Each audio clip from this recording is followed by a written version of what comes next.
Les femmes dans l'industrie minière. Découvrez le parcours de Laure, spécialiste de la santé et sécurité au travail en industrie minière depuis 14 ans. Dans cet épisode, Laure nous explique concrètement ses missions.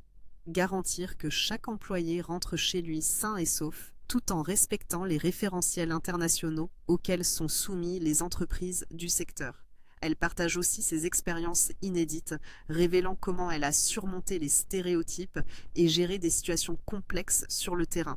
Son message est clair, il faut oser, persévérer et réapprendre sans cesse pour transformer le secteur et ouvrir la voie aux générations futures. Bonjour Ama. Donc, notre petit point, notre échange, c'est pour nous faire découvrir ton métier, nous expliquer ce que c'est, comment on y arrive. Voilà. Donc, pour D'accord. commencer, est-ce que tu peux te présenter? Je suis Laure Ngueta. Bon, à l'état civil, Ngueta Ama Marie-Laure, mais j'ai voulu juste utiliser le prénom Laure sur les plateformes extérieures.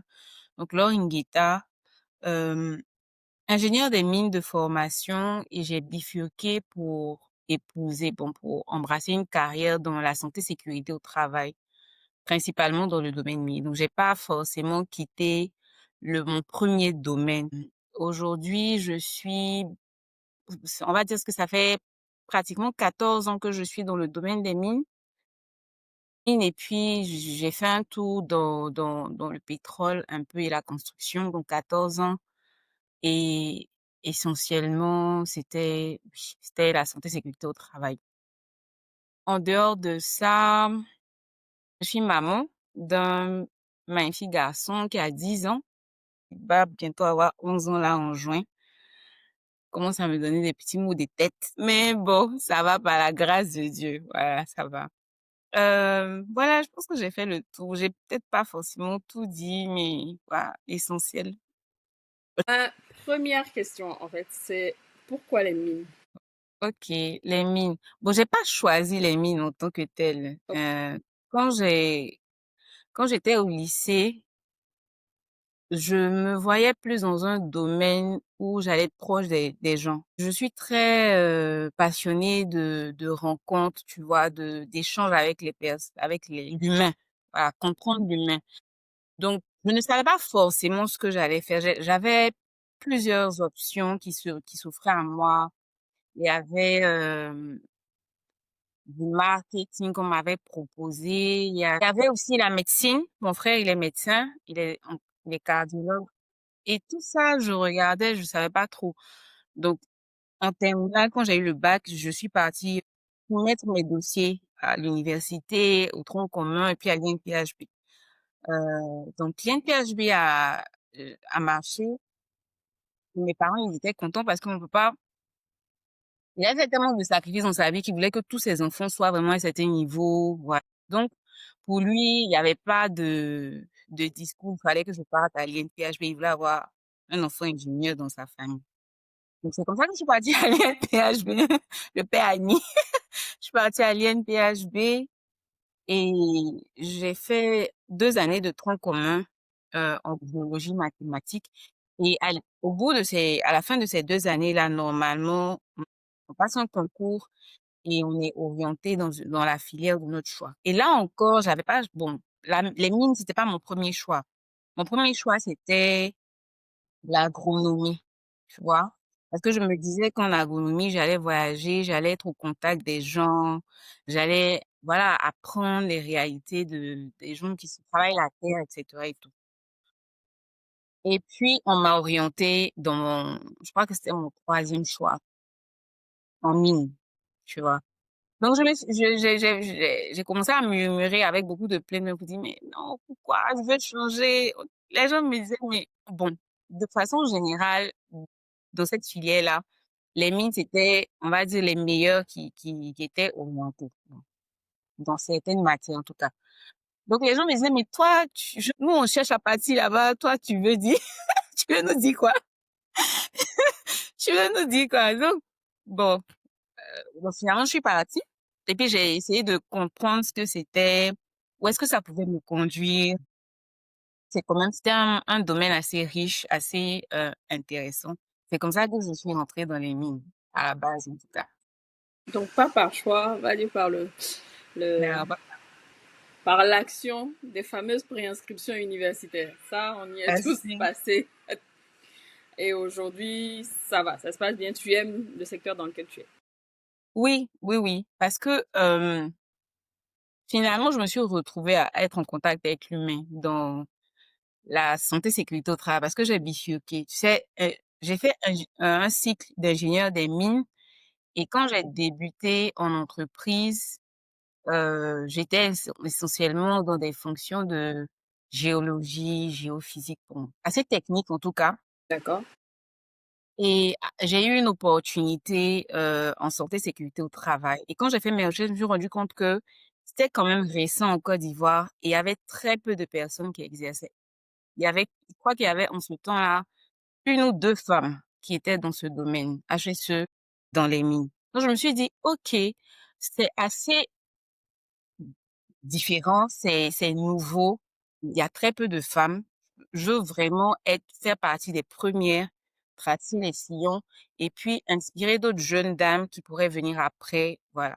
Donc je me suis dit: «OK, donc je vais bifurquer carrément et puis je vais, m'intéresser à la santé sécurité au travail». Aujourd'hui, si on va parler de ton travail, qu'est-ce que tu fais très exactement? C'est quoi les tenants et les aboutissants de ta mission? D'accord. Une personne qui est en charge de la santé sécurité au travail, c'est une personne qui va s'assurer que lorsque les activités sont menées, de façon simple, hein, à la fin de la journée, les employés qui mènent ces activités-là retournent à la maison avec leur intégrité physique et émotionnelle. C'est-à-dire qu'ils ont quitté leur maison, ils sont venus sains, il faut qu'ils retournent à la maison sains et saufs comme ils sont venus. Mais donc de façon beaucoup plus large, l'entreprise mène des activités qui sont à risque et elle est engagée vis-à-vis de certaines, recommandations, de certains référentiels, de certaines exigences internationales. Puisque les entreprises minières sont cotées à la bourse, elles sont obligées de rendre des rapports pour démontrer que le financement qu'on leur accorde, elles l'utilisent en menant les activités pour lesquelles elles ont demandé ce financement. Mais en plus de ça, les personnes, les ressources qui sont en interne, donc les humains, ne sont pas affectés par les activités. Donc, ça va nous demander de mettre en place un système, un plan de gestion. Et dans ce plan de gestion-là, il y aura tout ce qui est en rapport avec les formations. Donc, il faut éduquer les gens. Il y aura tout ce qui est en rapport avec les vérifications sur le terrain. Il y aura 3 entités principales. Il y aura les personnes sur lesquelles il faut veiller, il y aura les équipements et puis il y aura, on va dire, tout ce qui est administratif, procédures, et cetera, et cetera. Donc, en gros, c'est ça. Assurer que les gens viennent en bonne santé, qu'ils retournent en bonne santé. Maintenant, dans le détail, c'est plein, plein, plein de choses qui sont rajoutées. Et pour toi, c'est quoi les qualités indispensables pour faire ce métier aujourd'hui? Les qualités, au cours de ma carrière, je me suis rendu j'ai appris, en tout cas, et aujourd'hui, je peux dire que les qualités, la première des qualités, c'est observer, beaucoup observer. Ça, c'est la première des qualités. Ensuite, il faut pouvoir également, pouvoir savoir communiquer parce que tu te rends compte que tu viens au contact de personnes adultes qui ont déjà leur éducation cristallisée. Toi, c'est comme si tu essaies de les remodeler et c'est pas évident. Il peut y avoir beaucoup de frictions, de challenges, en fait. Si avec la manière de les approcher, de communiquer avec eux est bien établie, le message peut facilement passer. Au point où eux-mêmes, ils peuvent utiliser ce message-là, le rendre sien et puis t'aider, en fait, dans ta campagne. Donc, c'est communiquer, observer, aussi de la rigueur. Les gens n'aiment pas forcément la rigueur. Quand tu es rigoureux, on dit tu es méchant ou bien tu es trop dur ou bien tu exagères ou bien tu fais trop les choses. Bon, c'est vrai que à un moment donné, il faut pouvoir être flexible, mais quand même, faut être rigoureux sur certaines choses parce que si tu n'es pas rigoureux, ça va te retomber là-dessus, tu vois. C'est comme j'ai dit au départ là, les entreprises ont des exigences et elles doivent rendre compte.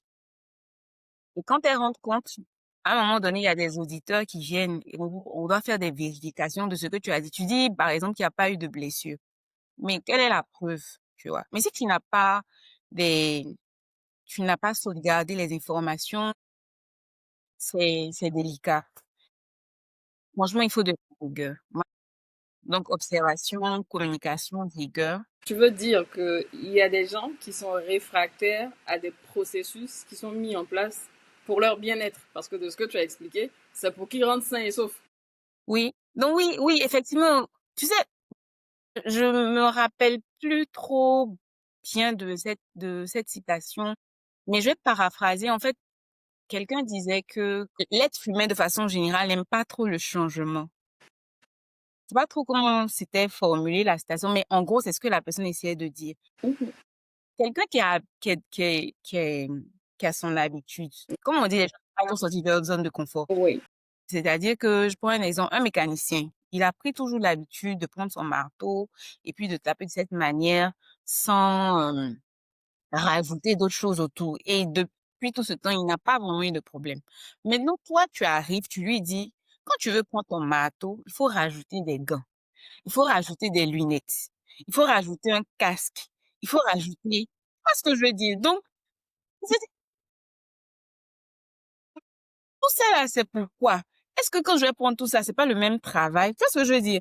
Mais Je vois. pouvoir lui faire accepter que ce que tu faisais avant n'est pas forcément bien en griffe, ça demande beaucoup Beaucoup de de tact. tact. C'est tout ça, la conduite du changement peut-être. Exactement, exactement, c'est exactement ça. Conduire au changement. Donc, j'ai pas réussi forcément dans mes débuts parce que je venais vraiment avec force et tout ça. Mais avec le temps, j'ai appris, tu vois, la manière de le faire.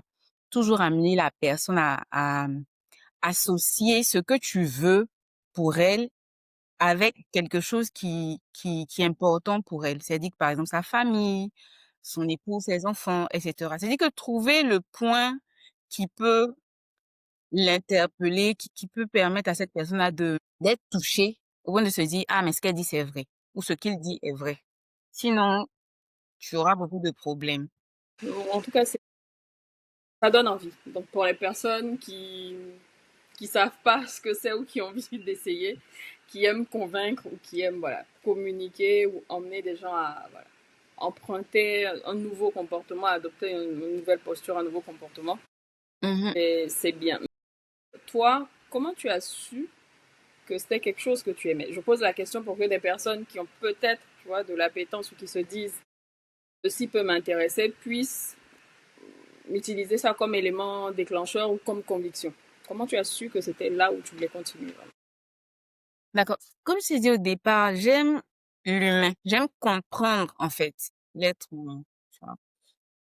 Quand j'étais adolescente, je ne savais pas forcément que c'était une passion pour la psychologie, par exemple. Je me disais que j'étais passionnée des passions des autres. C'est-à-dire que quand quelqu'un me dit, mais tu te rappelles nos années blogging avant, c'est-à-dire que quand je vois une personne qui est passionnée de quelque chose, automatiquement, la personne me passionne. Ça Enfin, t'intrigue en fait. tu vois ce que je veux dire? Je me dis, ah, la personne est passionnée de foot. Fleur est passionnée de foot. Waouh! Tu vois ce que je dis? C'est ça, Et je en fait, vois. c'est ce qui m'a poussée à entrer dans ce domaine-là. Dans le HS, dans la santé sécurité au travail, tu es en contact avec l'humain. Tu vas voir toutes les couleurs. Tu vas entendre plein de choses. Tu vas découvrir l'humain sous toutes ses formes. L'être humain en position de force, en position de faiblesse, en position de danger, en position de stress, de peur. C'est-à-dire que tu vois l'être humain, par exemple, qui sent que, par exemple, son agent est en danger. Il a sa façon de réagir. C'est, mais son poste est en danger. C'est-à-dire que tu vois l'être humain, tu arrives en tout cas à comprendre les autres et à te comprendre aussi, tu vois, au travers des autres. Et c'est peut-être difficile dans le cheminement, mais c'est très formateur, très formateur. Et parce que j'aime être au contact avec les gens, apprendre les gens. Moi, je me suis dit, OK, je veux vraiment rentrer dans ça. Et puis, comme j'ai dit au départ aussi, j'ai vu que c'était quelque chose de nouveau. C'était récent en Côte d'Ivoire. Il y avait très peu de personnes qui avaient, et comme j'aime tout ce qui est nouveau, j'aime aussi découvrir de nouvelles choses. Je me suis dit, OK, c'est risqué, mais je vais quand même, euh, entamer une carrière dans ce domaine. Et tu travailles seul ou en équipe? On est en équipe, donc en général, bon après ça dépend des entreprises, ça dépend de la taille de l'entreprise ou même du secteur d'activité.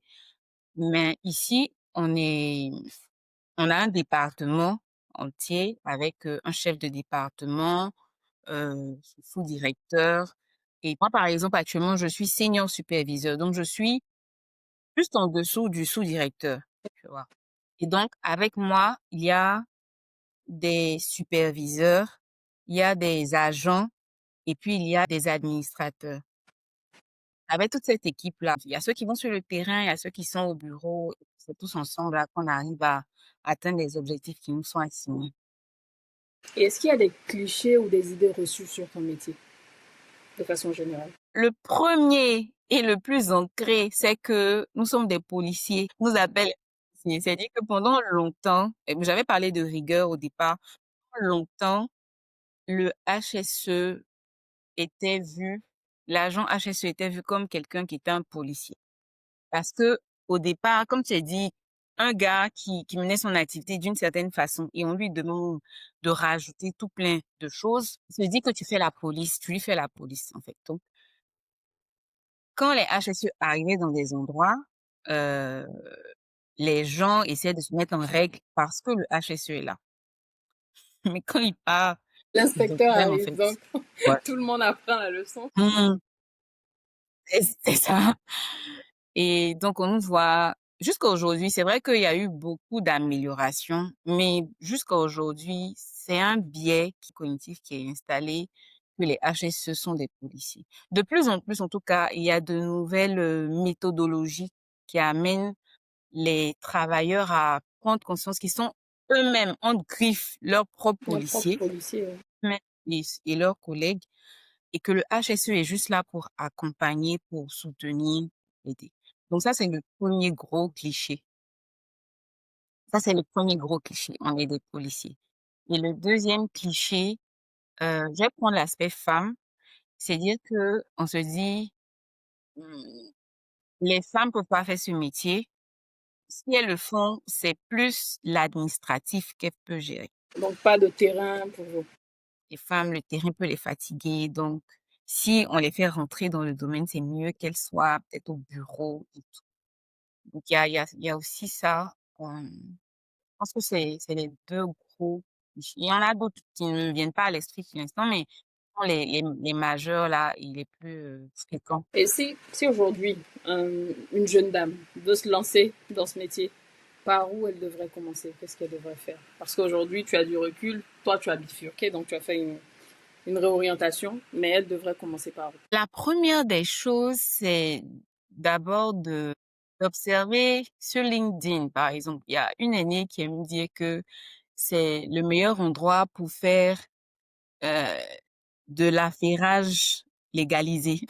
C'est dire de trouver des profils déjà sur LinkedIn ou toute autre plateforme professionnelle et voir le parcours de ces personnes-là et de voir aussi les formations que ces personnes-là ont pu faire. Ça, c'est la première des choses.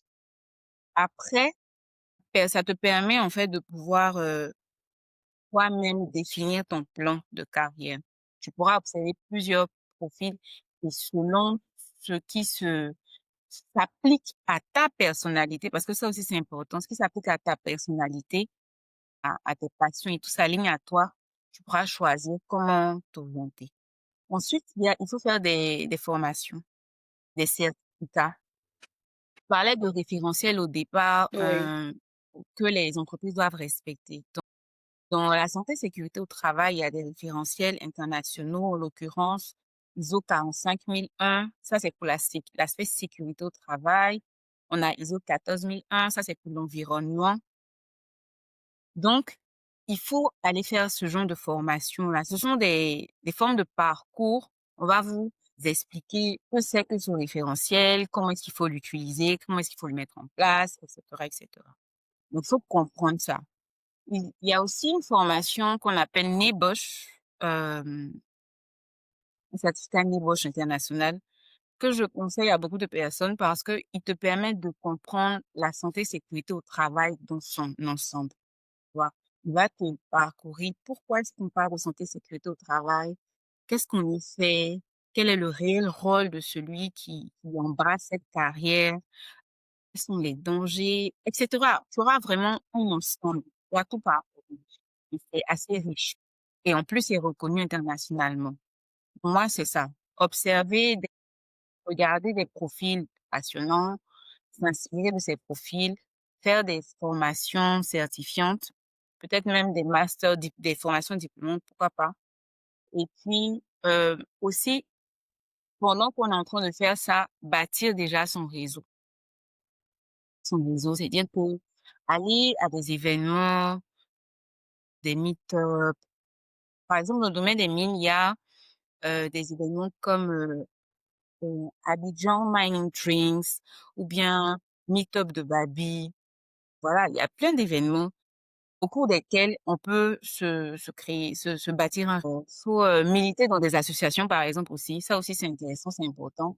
Et tout ça, ça va te permettre de fil en aiguille à avoir ton réseau de sorte à ce que quand tu as fini tout ça, tu peux proposer tes services. Une chose aussi que j'ai apprise, c'est que il faut faire du bénévolat. C'est important. C'est vrai, on dit de bâtir son réseau, mais comment est-ce que les gens de ce réseau-là t'identifient, arrivent à te détecter et puis te recommander? C'est au travers du travail bénévole que tu as effectué quelque part et que tu as bien montré sur LinkedIn, par exemple. Donc, le bénévolat aussi, c'est important. Entre autres, hein, je pense que ce sont ces différents éléments. Euh, ok. Donc, je retiens, en tout cas pour toutes les personnes qui veulent en savoir plus sur ce métier-là, que c'est possible de s'orienter. Il y a des certificats qui vont faire la base, donc qui vont permettre d'avoir les compétences de base. Et puis après, l'expertise de son secteur d'activité va faire le reste. Oui, c'est ça. Aussi, il faut être très communicant, très organisé, parce qu'il y a un peu d'audit derrière aussi. Oui, absolument. Beaucoup de procédures et de process. Oui, effectivement. Et au quotidien, être prêt à aller sur le terrain. Voilà, c'est ça. Ah, Si on aime si on aime rester au bureau, c'est pas le métier qu'il faut choisir. C'est ça aussi. non, c'est possible, hein. Parce que comme j'ai dit, il y a l'aspect administratif. Vois. Donc, tout ce qui est documentation. Donc, si tu aimes le bureau, tu peux, tu peux venir là. Mais si tu as un responsable qui est très, je vais dire polyvalent, c'est-à-dire qui aime beaucoup, par exemple, que ces éléments soient sur le terrain, Okay. ça va te demander de sortir de ta zone de confort et puis aller sur le terrain. Est-ce que dans le secteur, parce que tu parlais aussi de première de cette voie, c'est quoi les références? Comment tu t'es projeté? Comment tu as fait des modèles? Comment tu as réussi à en avoir? Tu as regardé à l'extérieur, quand je dis à l'extérieur, sur le plan international, ou tu as regardé, voilà, d'autres personnes dans d'autres secteurs d'activité? Est-ce que tu as eu des modèles? Comment tu t'es inspiré pour continuer? J'avoue qu'au début, il y avait des gens, comme j'ai dit, il y avait des hommes et même des femmes côté environnement et tout, mais je les connaissais pas.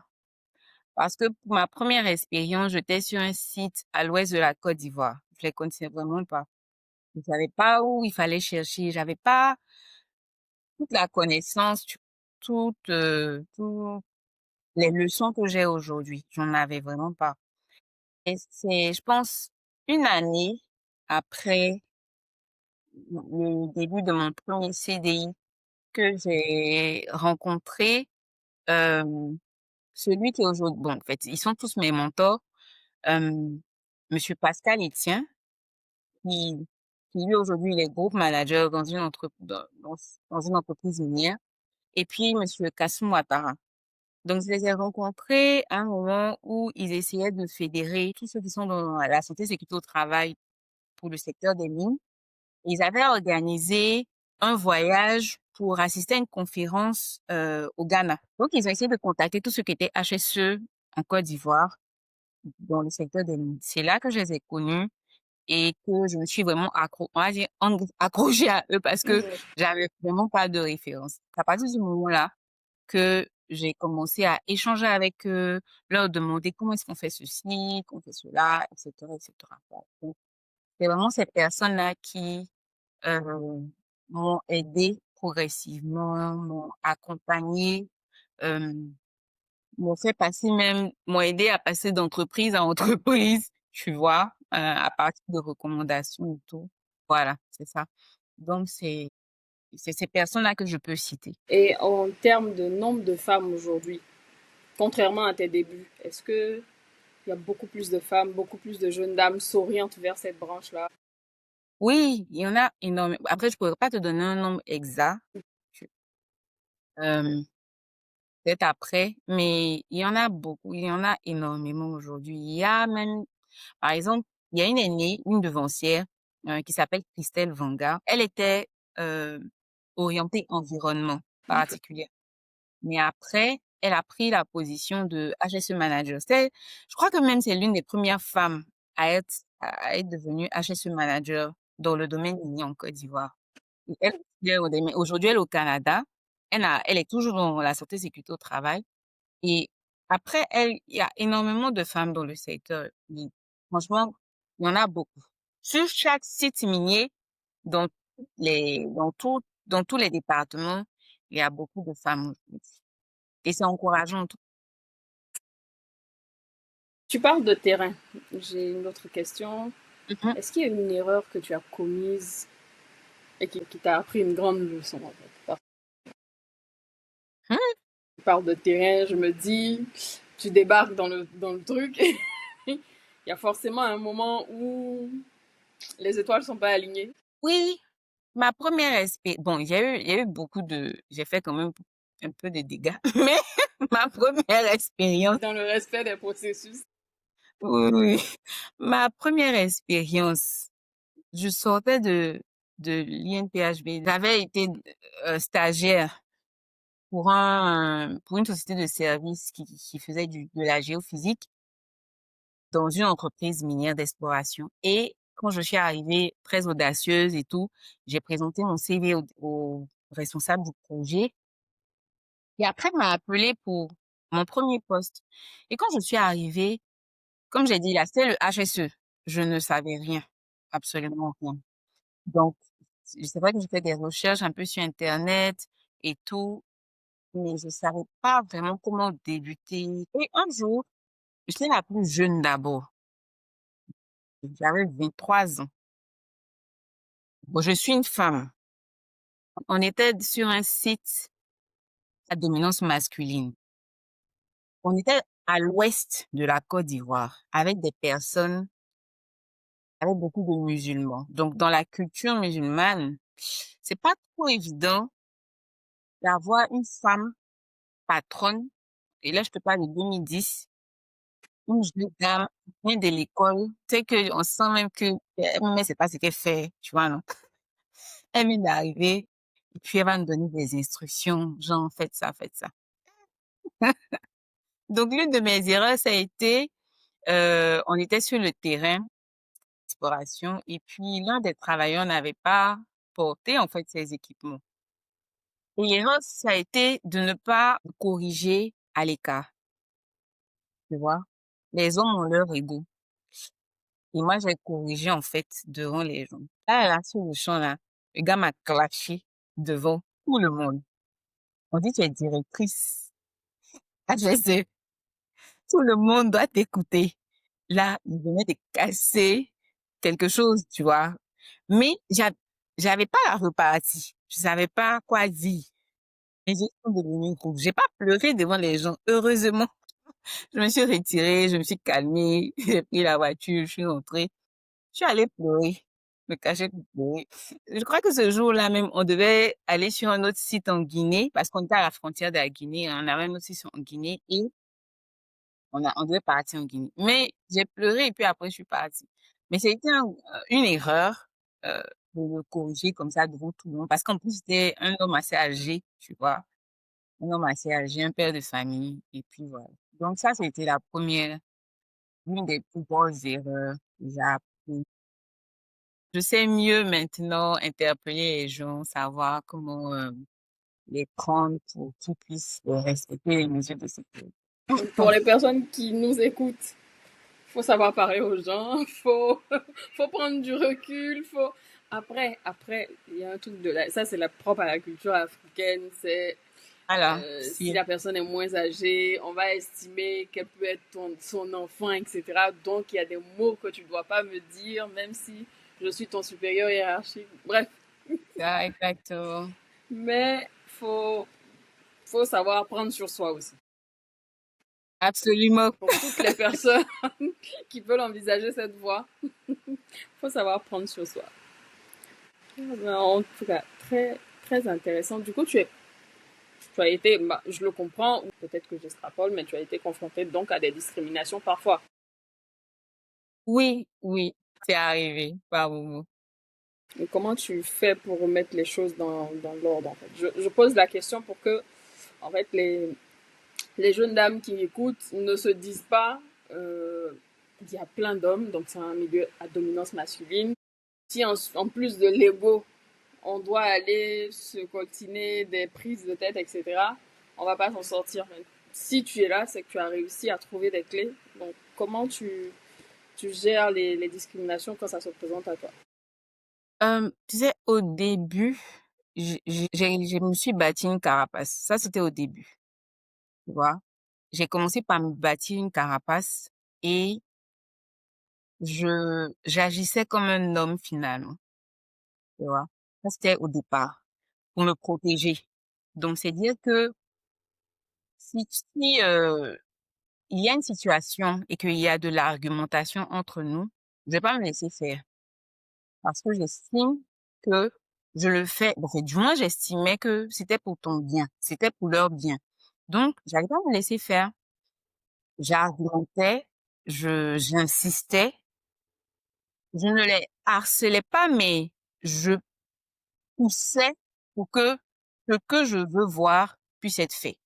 Tu vois, ça c'était au départ. Et avec le temps, il y a eu aussi avec ça quand même des frictions. Tu vois, beaucoup de frictions. Parce que comme tu sais, il y a l'ego, effectivement. Mais avant, ça ne disait rien. Parce que pour moi, le plus important, c'était d'atteindre l'objectif qu'on m'avait fixé. On me dit, voilà l'équipe que tu gères. Assure-toi que les statistiques, en fait, du moins les targets qu'on nous a assignés, puissent être respectés, puissent être atteints. Donc, pour moi, chaque membre de l'équipe doit être en bonne santé, doit être en intégrité, tu vois, parfaite, quoi. Donc, si je te vois dans une situation compromettante qui pourrait t'affecter, je dis, je monte au charbon et puis, voilà. En fait, j'avais commencé à devenir comme un garçon. Une femme, mais qui se comportait comme un garçon. Heu, et puis avec le temps, je me suis rendu compte que c'était pas la solution. En fait, je pouvais toujours être femme, rester féminine et puis arriver à convaincre, heu, les travailleurs de prendre soin de leur santé et de leur sécurité. Mais il m'a fallu passer par tout ça pour apprendre, désapprendre, réapprendre et puis me bâtir un nouveau mindset, tu vois, en matière de gestion de relations humaines, de conflits, etc. En gros, c'est ça. Je sais pas si j'ai répondu à ta question, Là, mais oui, c'est ça, un oui. peu comme ça que j'ai géré avec le temps. Donc, au départ, c'était vraiment comportement d'homme à homme, on griffe. C'est ça. Donc, au départ, tu réagissais en fonction de ce que tu avais en face. Et puis après, bon, Exact, tu as changé de paradigme. Tu t'es dit, tu gardes ta exactement. personnalité et tu trouves Voilà. d'autres clés pour faire Voilà, un changer peu ça. plus diplomatique maintenant, un peu plus flexible, mais quand même en gardant toujours le respect des règles et la rigueur. Et est-ce qu'il y a des initiatives, bon, tu as parlé du réseau, de meet-up, etc. Est-ce qu'il y a des initiatives plutôt institutionnelles pour favoriser de l'inclusion, je veux dire, dans ce domaine. Là, je parle plutôt du secteur d'activité. Est-ce que tu en connais? Est-ce que tu peux en partager? Ou il n'y en a pas beaucoup? Ou bien pas du tout? Il y a des associations. Il y a D'accord. des associations. euh, je vais parler, ce sont des organisations, hein. Donc, on a E4She. Donc, c'est une organisation qui a été mise en place pour faire la promotion de la masculine, j'appelle ça déjà, masculinité positive, je pense. D'accord. Ouais. Des hommes qui vont euh, prendre en main la cause de la femme et chercher en tout cas à les défendre, à s'assurer qu'elles sont mises en vue, elles sont mises en valeur, elles sont éduquées, elles sont formées, etc. Donc, il y a Ikoshi Mind, Côte d'Ivoire. Il y a aussi deux associations féminines, en l'occurrence le FEMICI, le réseau des femmes minières de Côte d'Ivoire. Et puis, il y a le Women in Mining Côte d'Ivoire. Donc, ce sont des associations qui ont été créées pour fédérer les femmes, amener les femmes à être mises en valeur, à être mieux formées, à prendre conscience de leur force, pouvoir inspirer les plus jeunes en leur montrant des modèles qui sont déjà là, qui ont réussi à vaincre tout ce que on pourrait leur raconter comme challenge, défi, etc. Et voilà, donc je pense qu'il y a ces organisations-là qui existent. Il y a aussi moi, j'ai créé une plateforme. Bon, c'est vrai que je ne voulais pas en parler, mais j'ai créé une plateforme qui s'appelle Voix de sagesse. J'ai débuté en 2022 parce que je me rendais compte qu'il n'y avait pas forcément beaucoup de HSE dans le domaine des mines et qu'il n'y avait pas de plateforme de partage de connaissances, tu vois. Et donc, Voix de sagesse, en réalité, l'idée, c'est de pouvoir mettre en relation des devanciers et les plus jeunes pour que ces professionnels experts puissent partager leur expérience, puissent partager leur parcours, leurs échecs, leurs réussites, etc. aux plus jeunes pour que eux, ils puissent déjà se préparer à la vie future professionnelle. Donc ça, c'est l'idée de Voix de sagesse. Donc, en dehors de ça, je sais pas, je pense que ce sont les plateformes qui me viennent là maintenant à l'esprit. Ce sont les différentes organisations. En tout cas, félicitations pour l'initiative. On espère que ça Merci. va aider beaucoup, beaucoup de personnes. On tire vers la fin, donc vers la fin de notre petit échange et de notre découverte du secteur HSE, minier, etc. Je t'avoue que moi, mine, je me disais, non, on n'allait pas en avoir beaucoup, etc. Mais si ça attire, c'est rassurant. C'est-à-dire qu'il y a une génération après, il y a beaucoup de choses à faire. Donc, on passe à notre dernière rubrique, c'est une rubrique question express pour Mhm. savoir un peu plus sur l'or. D'accord. Alors, thé ou café? Thé. D'accord. Matin ou soir? Putain, je suis très mature que je me réveille très tôt. 3 heures, 4 heures du matin, je suis déjà réveillée. Je dors tôt. Donc, matin. Travail en solo ou en équipe? On peut pas choisir les deux. Parce que j'aime autant travailler seule Oui. voilà, et travailler aussi en équipe. J'aime vraiment essayer de rassembler tout le monde autour d'une même vision et tout. L'amour de l'humain, la communication. Voilà. J'ai retenu. Donc, les deux. Bureau ou télétravail, du coup? Tchè. Les deux? Bon, actuellement, je suis plus bureau. On a dit ça D'accord. comme ça. Mais peut-être que dans un futur proche, on ne sait jamais. Peut-être que je serai en mode télétravail. Est-ce qu'il y a une Mais possibilité de faire télétravail dans ton secteur si tu dois aller sur le terrain? bon, je sais pas. Je pense que si je suis entrepreneur, voilà, Oui. si je suis entrepreneur, HSE, oui, je ferai du télétravail pour D'accord. les formations, etc. Dans mon domaine, bah, quand il y avait la Covid, oui, il y a certaines personnes qui étaient obligées de faire du télétravail. Mais on va dire plus bureau. Livre ou podcast? Et c'est J'aime pas parce que je lire, suis là. Oui. j'aime lire, j'aime beaucoup lire. Mais j'apprends beaucoup des podcasts. Ça fait maintenant 2 ans que j'écoute énormément de podcasts, justement parce que j'ai créé un podcast.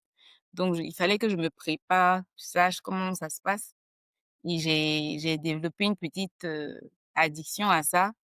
Mais je dirais livre. Je vais dire Ok. livre. Une femme qui t'inspire au quotidien. Hmm. Il y en a beaucoup. Fais l'effort de choisir une. Sinon, si ça va pas, dis-nous lesquelles. D'abord, dans mon domaine, je vais commencer par Madame Taï Pauline. C'est l'une des premières métallurgistes dans le domaine minier en Côte d'Ivoire. Franchement, en regardant son parcours, sa résilience, voilà, sa sagesse, elle est très inspirante et elle est très ouverte à tout le monde. On apprend d'elle facilement. Franchement, c'est une inspiration. Elle, oui. Euh, Quelqu'un d'autre? Là, à l'instant, là, je vois Edith Brou.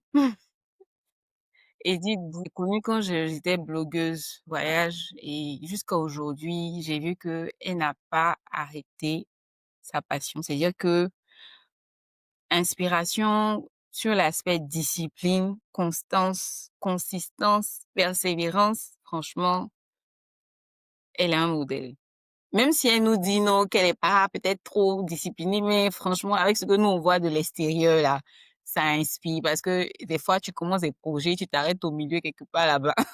Et elle, depuis 2010, peut-être avant, elle a gardé cette même constance-là jusqu'à aujourd'hui. Donc franchement, il y a elle, voilà. Et puis bon, il y en a d'autres, mais je pense que ce sont les deux que je vais mettre en lumière aujourd'hui.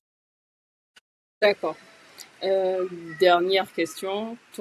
Ton mantra dans la vie, c'est quoi? Celui que je chéris, en tout cas ces derniers temps, et bon, oui, c'est toujours apprendre de ses erreurs.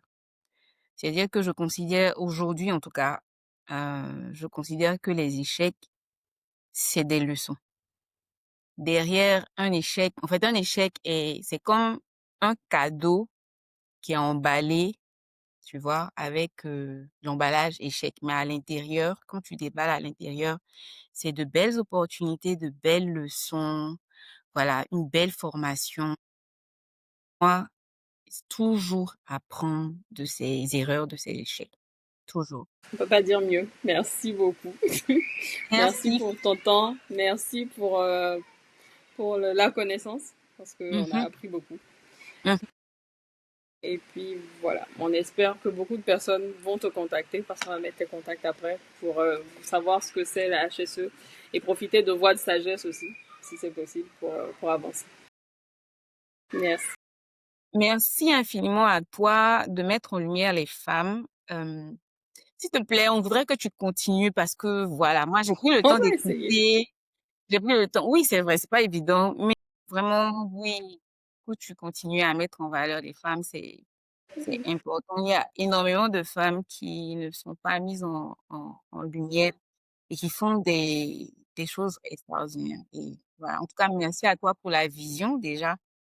Et puis, que Dieu te donne la force de continuer à ton rythme, hein, à ton Amen. rythme, oui, de continuer pour que plus de femmes soient mises en valeur et plus de jeunes filles soient inspirées, bâtir leur carrière future. Merci beaucoup.